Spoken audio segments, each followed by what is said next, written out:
तो चैप्टर के स्टार्टिंग में हमें दिखाया जाता है किंग को, जो कि व्योंग से बोल रहे होते हैं कि अगर तुम चाहती हो कि मैं कुछ भी गलत ना समझूं तो मुझे तुम अपने से दूर मत ढकेलो, मुझे अपने पास ही रहने दो। और ऐसे बोल के वो व्योंग को टच कर रहे होते हैं तो व्योंग बोलती है कि महराज प्लीज़ रुक जाइए। और वो ब्लश भी कर रही होती है, जिसको देख के महराज बोलते हैं कि देखा तुमने कहा ना मुझे कि रुक जा, इसका मतलब तो यही है कि तुम मुझे नहीं चाहती हो और तुम मुझसे दूर जा रही हो। तो व्योंग बोलती है कि नहीं नहीं महराज, ऐसा कोई बात नहीं है। फिर वो पीछे पलट के महराज का फेस देखती है और सोचती है कि जब भी मैं इनका दयनीय फेस देखती हूँ मुझे सच में बहुत दया आता है। मुझे ऐसा लगता है जैसे मेरा दिल टूट जाएगा इनका ऐसा फेस देखकर। और जब भी मैं इनकी आंखों को देखती हूँ मैं खुद को इनसे दूर नहीं कर पाती। और ऐसे सोच के बोलती है कि महराज, मैं आपको खुद से कैसे दूर कर सकती हूँ और आप ऐसा सोच भी कैसे सकते हैं। उसके बाद बोलती कि महराज, आपको जैसे मन है आप वैसे कर सकते हैं मेरे साथ। जिसको सुन के महराज पूरा ब्लश करने लग जाते हैं और पूरी तरह से वो शॉक्ड भी हो जाते हैं। उसके बाद बोलती कि व्योम, अब तो मुझे ये बोल चुकी हो तो प्लीज़ मुझे दूर मत करना। और ऐसे बोल के वो व्योम को किस करने लगता है, जिससे व्योम पूरी तरह से ब्रश करने लग जाती है। उसके बाद हमें कुछ कुछ रोमांटिक मोमेंट्स दिखाया जाता है, जहाँ पे किंग सोवा से पूछते हैं कि क्या होगा सोवा अगर मैं तुम्हें इस प्लेस पे लॉक कर दूँ और तुम सिर्फ मेरे साथ ही रहो दिन भर, और तुम सिर्फ मुझे ही देखो और मैं सिर्फ तुम्हें ही देखूँ, तो कैसा रहेगा। और तुम सिर्फ मेरे बारे में ही सोचो। तो ये वह बोलती कि लेकिन महराज, मैं तो सिर्फ आपके बारे में ही सोचती हूँ। और ऐसे बोल के वो ब्लश भी कर रही होती है। उसके बाद किंग बोलते हैं कि सोवा, तुम मेरे लिए काफ़ी हो और मैं चाहता हूँ कि तुम्हारे दिल में भी सिर्फ मैं ही हूँ और तुम्हारे लिए भी मैं काफ़ी रहूँ। जिसका भाषण की सोवा को बहुत अच्छा लगता है और उसे बहुत प्यार से किस करती है। उसके बाद किंग सोवा का हाथ पकड़ के बोलते हैं कि सोवा प्लीज़ एक बार तुम मुझे कहो ना कि मैं सिर्फ तुम्हारे लिए हूँ और तुम्हारे दिल में मेरे अलावा कोई नहीं है। तो सोवा बोलती कि महराज, मेरे दिल में सिर्फ आप ही हो। आप ही वो पहले इंसान हो जिसने मुझसे सच में ट्रूली प्यार किया। तो अब आप खुद ही सोचिए महराज, आपके अलावा कौन मेरे दिल में हो सकता है। जिसको सुन के महराज को बहुत अच्छा लगता है और वो ब्लश करने लग जाते हैं। उसके बाद हमें कुछ कुछ रोमांटिक मोमेंट्स सिखाया जाता है, जहाँ पे सोवा महराज को कुछ कहने जा ही रही होती है, तब अचानक से वो सो जाती है। जिसको देख के महराज उसकी फोरहेड पे एक प्यारा से किस करते हैं और बाहर किसी सर्वेंट को बोलते हैं कि क्या कोई बाहर है। तो बाहर से सर्वेंट बोलते हैं कि हाँ महराज, हम लोग बाहर ही है। तो महराज बोलते हैं कि आज से और अभी से ही लेडी उन किसी लड़के के आसपास रहती है, उनसे बात भी करती है, तो मुझे तुरंत रिपोर्ट करना, यहाँ तक कि क्राउन प्रिंस हो तो भी। तो सर्वेंट बोलते हैं कि महराज, क्राउन प्रिंस हो तो भी। तो महराज बोलते हैं कि हाँ तो भी, और आज से रॉयल फिजिशियन पे भी नज़र रखना और जो भी अपडेट होगा मुझे तुरंत जानकारी देना। तो सर्वेंट बोलते हैं कि ठीक है महराज, आप जैसा कहें। उसके बाद किंग सोवा को बहुत प्यार से टच कर रहे होते हैं और उसे हक करके बोलते हैं कि सोवा, तुम सिर्फ मेरे साथ ही रहोगी और किसी के साथ नहीं, और मैं किसी को भी तुमको छूने तक नहीं दूंगा। उसके बाद सीन से बताया जाता है कि अगले 2 महीने तक कंटिन्यू महराज सोवा के रूम में जाते थे और दोनों एक दूसरे के साथ टाइम स्पेंड करते थे। लेकिन जब राज्य के मामले बढ़ जाते थे तो उन्हें पूरी रात जागना पड़ता था, जिसके कारण वो सोवा के पास नहीं जा पाते थे। और आज की रात भी ऐसी ही थी। सोवा अपने रूम में अकेले सो रही थी, पर उसे नींद नहीं आ रहा था, बल्कि बार बार महराज का ख्याल आ रहा था। और वो सोते सोचते सोचती है कि आज की नाइट तो फुल नाइट है, आखिर महराज क्या कर रहे होंगे। तभी उसे बाहर दरवाजे पे खटखटाने का आवाज़ आता है। तो सोचती है कि महराज, लेकिन इस टाइम वो इस तरह से चुपके से नहीं आ सकते। अगर महराज नहीं है तो आखिर इतनी रात में कौन आया है। और ऐसे वो सोच रही होती है तभी बाहर से सायों का आवाज़ आ रहा होता है, जो कि उसे आवाज़ दे रहा होता है कि सोवा सोवा, क्या तुम अंदर हो। जिसको सुन के सोवा सोचती है कि सायों इस टाइम। उसके बाद सीन से होता है और दोनों को आपस में बात कर रहे होते हैं, जहाँ पे सोवा सायों को बोल रही होती है कि तुम दिन में भी आ सकते थे, तुम रॉयल फिजिशियन हो के चोर की तरह इस तरह से रात में क्यों इधर उधर घूम रहे हो, और जिस तरह के तुमने कपड़े पहने हैं, अगर कोई तुम्हें देख लिया होता तो वो और शक करता।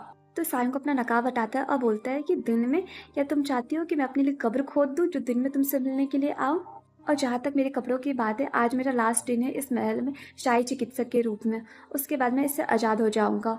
तो सो बोलती है कि मतलब तुम्हारे कहने का क्या मतलब है।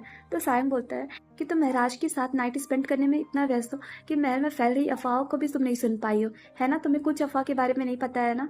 फिर बोलता है कि तुम इतनी मूर्ख जैसा व्यवहार कर रही हो, मुझे नहीं लगता कि तुम अब किंग को नुकसान पहुंचा भी पाओगी।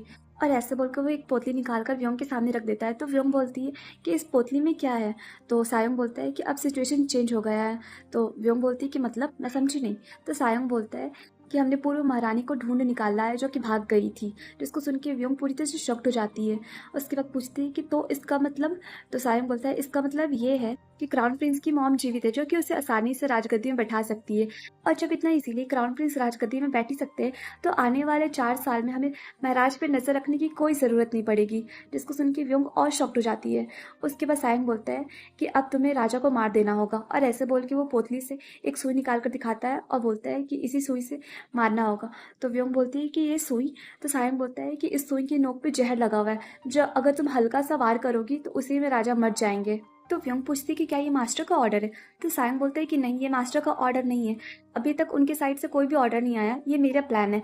और मुझे लगता है कि अगर मैं अपना प्लान बता भी देता हूँ और इस पर हम लोग काम भी करते हैं तो आने वाले टाइम में मास्टर भी यही ऑर्डर देंगे। तो मैं पहले ही से उनका प्लान जानता हूँ, इसलिए मैं तुम्हें बोल रहा हूँ कि तुम्हें राजा को जल्दी से जल्दी मार देना चाहिए। और आज की रात तो फुल मून है, ये तो बहुत ही अच्छा होगा तुम्हारे लिए। आज तुम आराम से राजा को मारकर बिना किसी निशान छोड़े गायब हो सकती हो, किसी को पता भी नहीं चलेगा। अब ये बात सुन के व्योम पूरी तरह से परेशान हो जाती है और बोलती है कि लेकिन ये हमारे मास्टर की साइड से ऑफिशियल ऑर्डर नहीं है, तो अगर हम लोग लापरवाही से काम करेंगे तो आगे हमें ही नुकसान उठाना पड़ सकता है। तो सायं बोलता है कि तुम इतना मत सोचो, मैं बस चाहता हूँ कि तुम्हें धोखा देने का समय ना मिले, इसलिए तुम्हें ये करना ही पड़ेगा। तो व्योम बोलती है कि नहीं, मैं ये नहीं करूँगी। तो सायं बोलता है कि तुम्हें ये करना ही पड़ेगा, तुम इसके लिए मुझे कोई एक्सक्यूज़ नहीं दे सकती हो, और वैसे भी मेरा पेशेंस बहुत लिमिट है, अगर मेरा पेशेंस खत्म हो तो मुझे भी नहीं पता कि मैं क्या कर सकता हूँ। उसके बाद बोलता है कि भूलना मत, मेरा नज़र हमेशा तुम्हारे ऊपर ही है कि तुम क्या कर रही हो। और ऐसे बोल के वो जाने लगता है, जिसको देख के व्योम और परेशान हो जाती है और बोलती है कि सायं प्लीज़ रुक जाओ, मुझे तुमसे कुछ कहना है। लेकिन सायं रुकता नहीं है और वहाँ से भाग जाता है, जिसको देख के व्योम पूरा परेशान हो जाती है और रोते रोते सोचती है कि नहीं, मैं उन्हें नहीं मार सकती, मैं उन्हें कैसे मार सकती हूँ। और ऐसे वो सोच रही होती है तभी अचानक से किसी के चिल्लाने का आवाज़ सुनाई देता है, जो कि चिल्ला के बोल रही होती है कि माई लेडी मायून, आप कहाँ हो, जल्दी इधर आइए। तो व्योम बोलती है कि क्या बात हो गई। तभी बाहर से मेढक बोलती है कि महाराज आपको तुरंत स्वर्ण कक्ष में आना चाहिए। जिसको सुन के सोहा भी जल्दी जल्दी दौड़कर बाहर आती है, तो देखती है कि महाराज थोड़ा सा परेशान दिखाई दे रहे हैं, और वो सबको चिल्लाकर बोलते हैं कि सभी लोग मेरे नज़र से दूर हो जाओ, मैंने कहा ना दूर हो जाओ। और वो सब सामान को फेंक उक रहे थे और उनका हालत और ख़राब होते जा रहा था, और चिल्लाकर बोलते हैं कि लेडी यून कहाँ है, आखिर वो कहाँ है इस टाइम। जिसको सुन के सोवा सरयू से पूछती है कि सरयू आखिर यहाँ पे क्या हो रहा है। तो सरयू बताते हैं कि थोड़ी देर पहले एक मेड महाराज को छूने का कोशिश की, जिसके बाद से महाराज की ये हालत है। तो सोहा बोलती कि ठीक है मैं समझ गई, आप जाइए, मैं इस मैटर को सुलझा लूँगी।